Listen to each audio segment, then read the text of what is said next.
नमस्कार दोस्तों, जी एकेडमी में आप सभी लोगों का एक बार फिर से स्वागत है। तो बेसिकली हम नेक्स्ट जनरेशन सीक्वेंसिंग की यूनिट स्टार्ट करने जा रहे हैं। तो नेक्स्ट जनरेशन सीक्वेंसिंग, ठीक है। तो नेक्स्ट जनरेशन सीक्वेंसिंग को स्टार्ट कर रहे हैं, एक डायनेमिक टॉपिक है। सिलेबस कंप्लीट करूँगा पॉइंट टू पॉइंट, मतलब फालतू कुछ नहीं पढ़ेंगे, सीधा पॉइंट टू पॉइंट पढ़ेंगे, काम की चीज़ें पढ़ेंगे, ठीक है। तो बेसिकली इस वीडियो में हम हिस्ट्री पढ़ने वाले हैं नेक्स्ट जनरेशन सीक्वेंसिंग की, कि सीक्वेंसिंग एक परमानेंटली देखेंगे कि बेसिकली सीक्वेंसिंग के पर्सपेक्टिव से हिस्ट्री क्या है होनी चाहिए, ठीक है। क्योंकि जब भी सीक्वेंसिंग की बात होती है तो भाई न्यूक्लिक एसिड्स जो होते हैं उनके सीक्वेंसिंग की बात होती है, ठीक है। या तो डीएनए या फिर आरएनए, है ना। तो दोनों में से कोई भी सीक्वेंस कर सकते हैं हम। तो इसी के पर्सपेक्टिव को रखते हुए हम नेक्स्ट जनरेशन सीक्वेंसिंग को पढ़ेंगे, ठीक है। तो बेसिकली इस वीडियो में हम हिस्ट्री को समझेंगे कि एवोल्यूशन सीक्वेंसिंग का किस तरीके से हुआ और कैसे हुआ, ठीक है। Video is sponsored by G academy. अगर चैनल पे नए हो, वीडियो अच्छा लगे तो वीडियो को लाइक ज़रूर कीजिएगा। वीडियो हेल्पफुल लगे तो वीडियो को शेयर भी ज़रूर करना, और चैनल पे नए हो तो चैनल को सब्सक्राइब किए बिना मत जाना, ठीक है।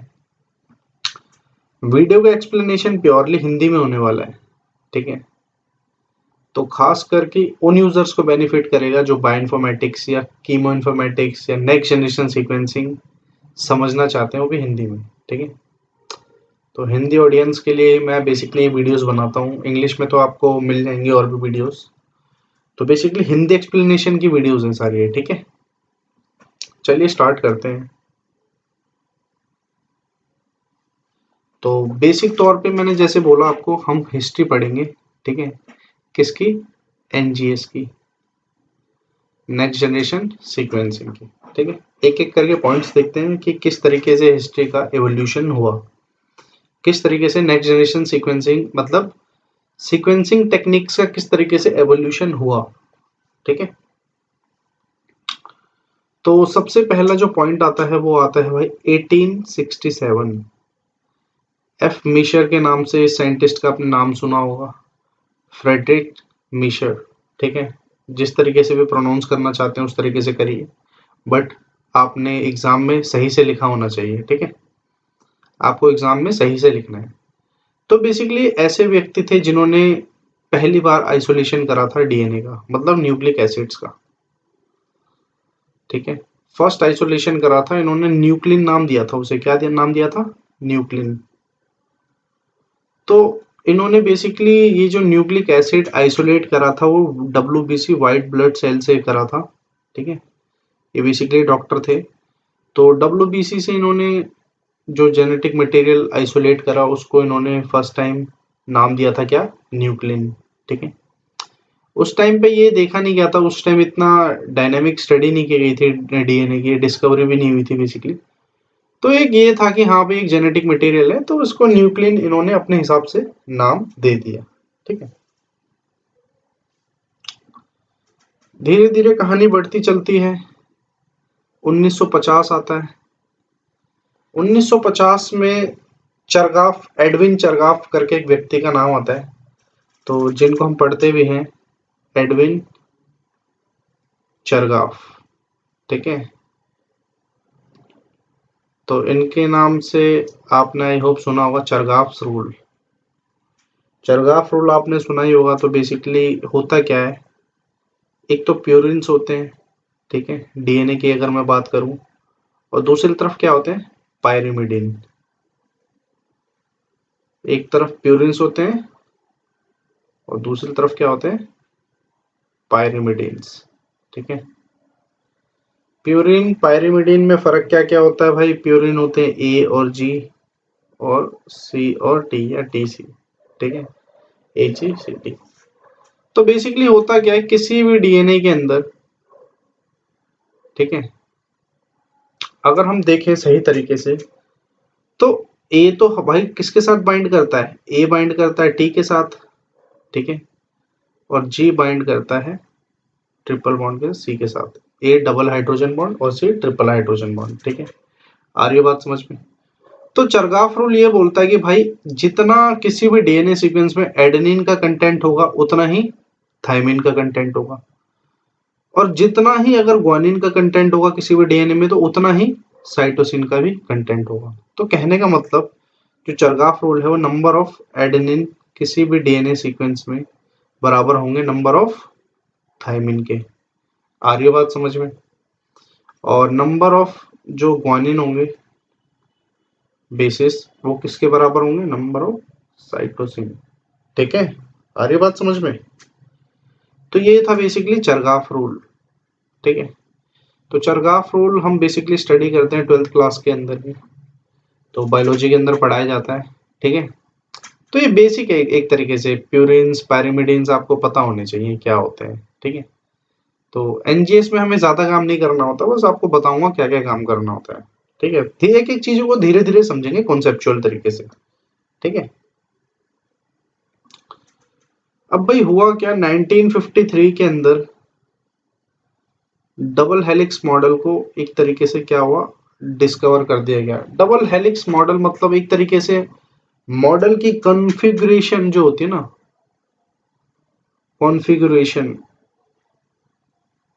डीएनए की कॉन्फ़िगरेशन एक आइडेंटिफाई कर ली गई थी। ठीक है, कन्फर्मेशन बोल सकते हो या कॉन्फ़िगरेशन किसकी? डीएनए की। ठीक है, किसने करी थी भाई? वॉटसन और क्रिक ने। वॉटसन और क्रिक एक दो नाम है जो कि बहुत पायनियरिंग नाम है बायोलॉजी के अंदर, खास करके डीएनए डिस्कवरी के अंदर, न्यूक्लिक एसिड्स के अंदर। ठीक है, तो वॉटसन एंड क्रिक ने क्या करा था बेसिकली भाई, डबल हेलिक्स मॉडल बनाया था और कुछ पॉइंट्स दिए थे उसके बेसिस पे। पॉइंट्स उनके जैसे कि मैं आपको बताता हूँ कुछ पॉइंट्स।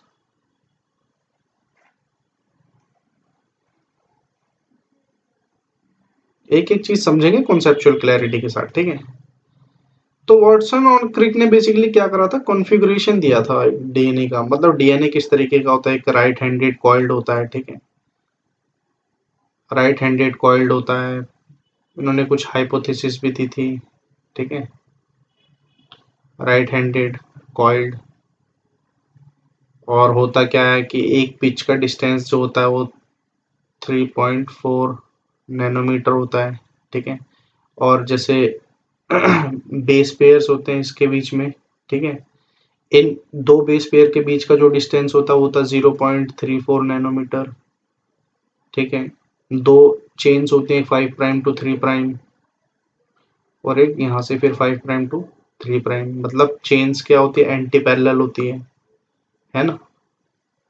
तो इस तरीके से इन्होंने कुछ पॉइंट्स दिए थे, और इन्होंने बेसिकली जो आइडेंटिफाई करा था, कौन सा डीएनए आइडेंटिफाई करा था? B DNA. बी डीएनए क्या होता है? राइट हैंडेड डीएनए होता है।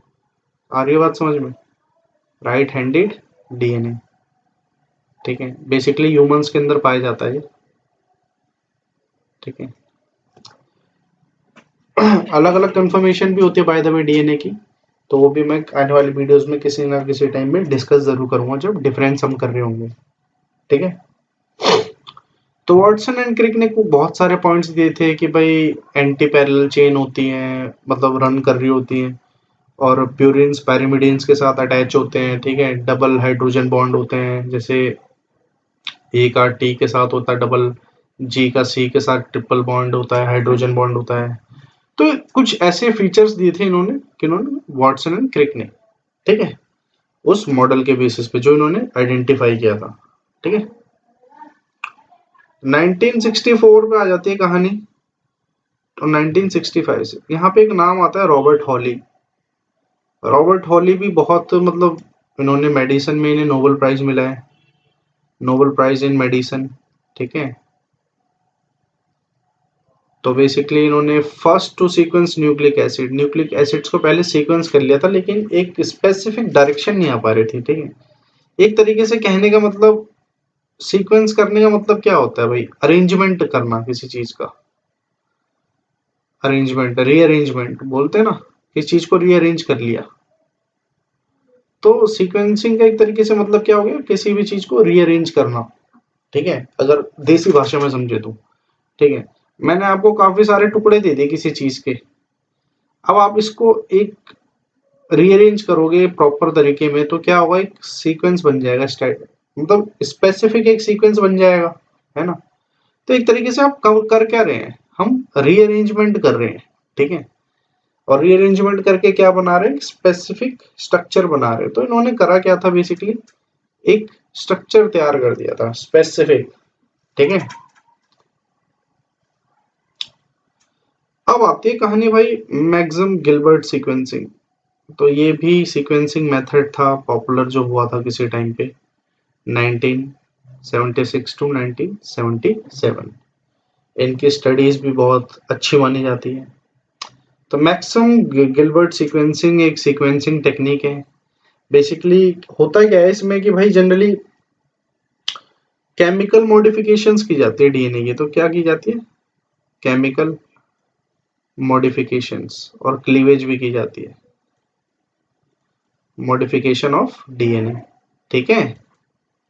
तो केमिकल मॉडिफिकेशन की जाती है बेसिकली डीएनए की। ये मतलब केमिकल मेथड एक तरीके से कह सकते हो, केमिकल मेथड, ठीक है।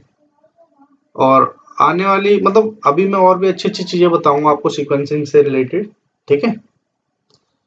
इसी तरीके से इसको कंप्लीट कर दिया था भाई 1977 में, किसने, सेंगर ने। एफ सेंगर, मतलब सेंगर सीक्वेंसिंग जो हम पढ़ते हैं मोस्ट पॉपुलर है। सेंगर सीक्वेंसिंग ने क्या करा था, बेसिकली सारी सीक्वेंसिंग टेक्निक को कंप्लीट कर दिया था उस टाइम के अंदर, ठीक है। क्योंकि आज की अगर हम बात करें तो आज तो हमारे पास नेक्स्ट जनरेशन सीक्वेंसिंग भी है ना, एनजीएस।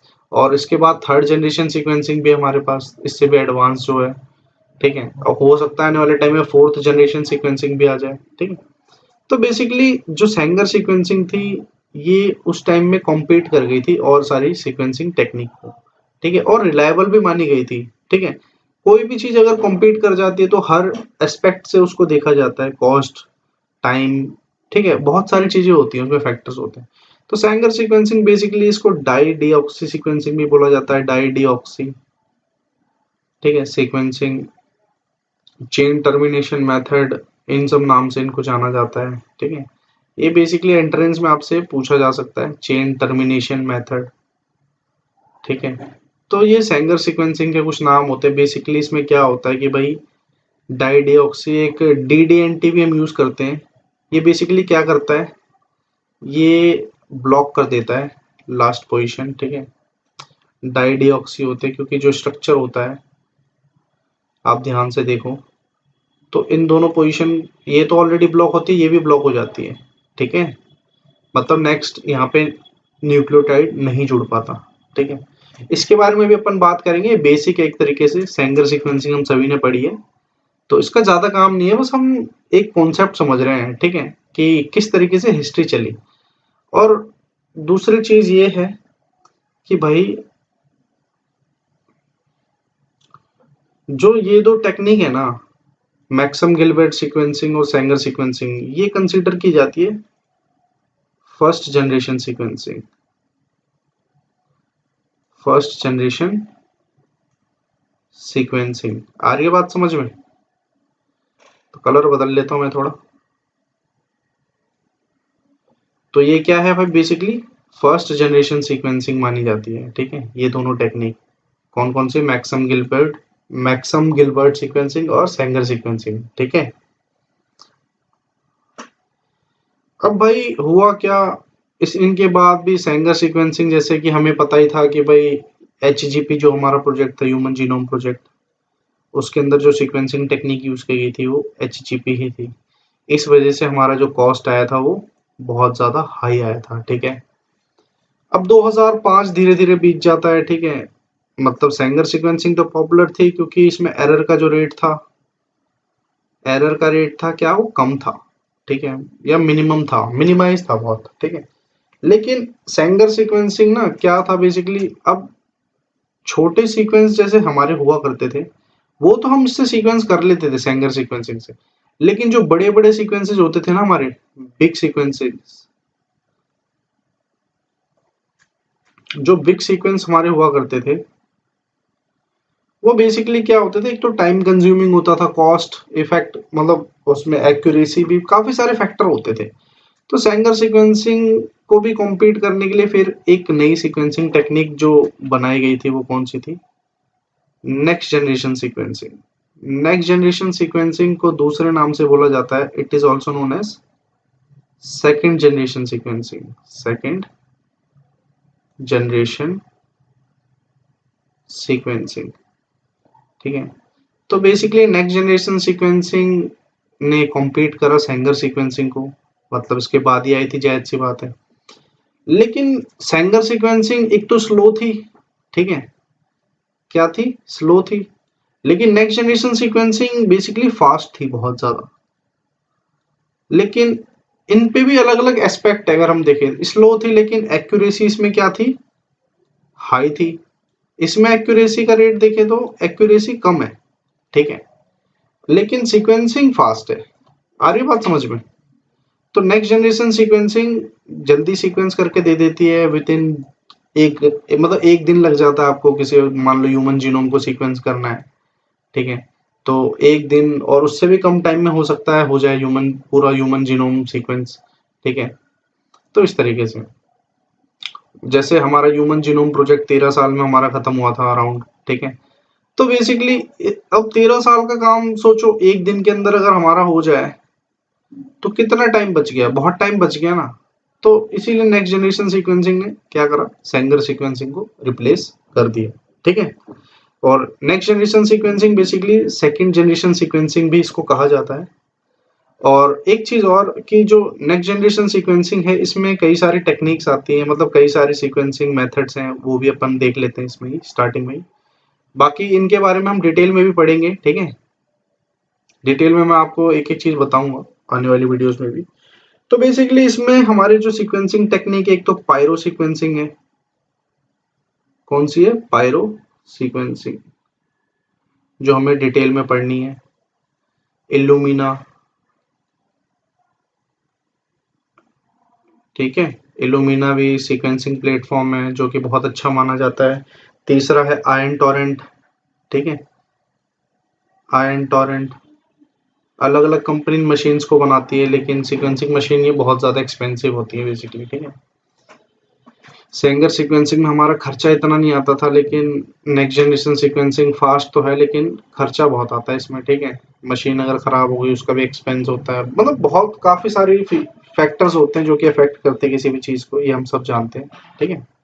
तो ये 3 तरीके की जो सीक्वेंसिंग टेक्निक है ये बेसिकली एनजीएस में आती है। एनजीएस जब भी मैं बोलूँ तो समझ जाना नेक्स्ट जनरेशन सीक्वेंसिंग की बात हो रही है। आ रही बात समझ में? अब भाई 2008 आ गया देखते ही देखते, तो 2008 में क्या हुआ? थर्ड जनरेशन सीक्वेंसिंग आ गई है, ठीक है, जिसने एनजीएस को रिप्लेस कर दिया। लेकिन ऐसा नहीं बोला जाता कि टोटली रिप्लेस कर दिया 100%, बट आज भी एनजीएस का इस्तेमाल किया जाता है कई जगहों पे। लेकिन थर्ड जनरेशन सीक्वेंसिंग के आने के बाद एनजीएस का कहने का मतलब है बहुत ही कम इस्तेमाल किया जाता है, ठीक है। तो थर्ड जनरेशन सीक्वेंसिंग टेक्निक है ना जो, तो बेसिकली उसमें जैसे पैसिफिक बायोसाइंसेस की है, तो पैसिफिक बायोसाइंसेस एक बनाती है मशीन, इसकी बायोसाइंसेस, ठीक है, जिसको बोलते हैं एसएमआरटी। एसएमआरटी, ठीक है, ये भी एक सीक्वेंसिंग प्लेटफॉर्म है, ठीक है। ऑक्सफोर्ड नैनोपोर सीक्वेंसिंग, एक मिनट से रब करो, ऑक्सफोर्ड नैनोपोर टेक्नोलॉजी, ठीक है। तो ये भी एक बहुत मतलब एडवांस आजकल चल रही है, एसएमआरटी भी चल रही है, ठीक है। SMRT basically single molecule real time, single molecule real time, ठीक है।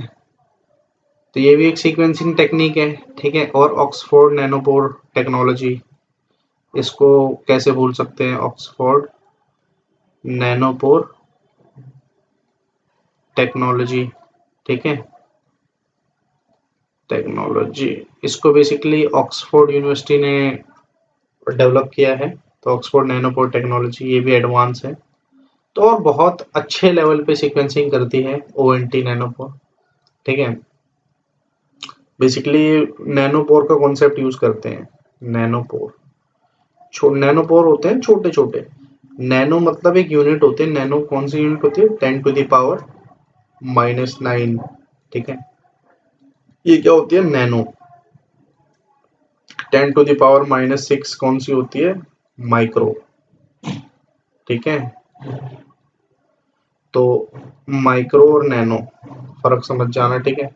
तो ऑक्सफोर्ड नैनोपोर टेक्नोलॉजी क्या है, बेसिकली नैनोपोर्स होते हैं इसमें, ठीक है, मतलब नैनोपोर्स पे काम करती है, ठीक है। तो ये थी ओवरऑल कहानी, किसकी, हिस्ट्री थी एक सीक्वेंसिंग टेक्निक की, मतलब सीक्वेंसिंग का एवोल्यूशन किस तरीके से हुआ, ठीक है। सीक्वेंसिंग एवोल्यूशन हुआ और इस तरीके से हमने अलग अलग सीक्वेंसिंग टेक्निक्स देखे। और आने वाले टाइम में, मतलब आने वाली वीडियोस में हम एक एक चीज़ों को डिटेल में पढ़ेंगे कॉन्सेप्चुअल क्लैरिटी के साथ, ठीक है। तो थैंक्स फॉर वॉचिंग, अगर चैनल पे नए हो तो सब्सक्राइब किए बिना मत जाना, वीडियो को लाइक शेयर जरूर कर देना, ठीक है। Thanks for watching.